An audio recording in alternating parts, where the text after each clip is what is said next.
اور سن رکھو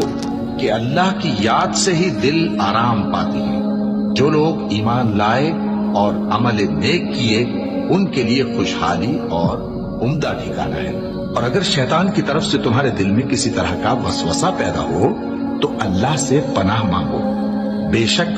وہ سننے والا ہے، سب کچھ جاننے والا ہے۔ جو لوگ پرہیزگار ہیں جب ان کو شیطان کی طرف سے کوئی وسوسہ پیدا ہوتا ہے تو چونک پڑتے ہیں اور دل کی آنکھیں کھول کر دیکھنے لگتے ہیں، اور جب قرآن پڑھا جائے تو توجہ سے سنا کرو اور خاموش رہا کرو تاکہ تم پر رحم کیا جائے، اور اپنے پروردگار کو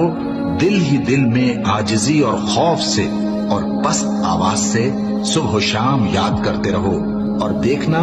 غافل نہ ہونا۔ پھر جب تم یہ نماز تمام کر چکو تو کھڑے اور بیٹھے اور لیٹے ہر حالت میں اللہ کو یاد کرو۔ پھر جب تم مطمئن ہو جاؤ تو پورے آداب کے ساتھ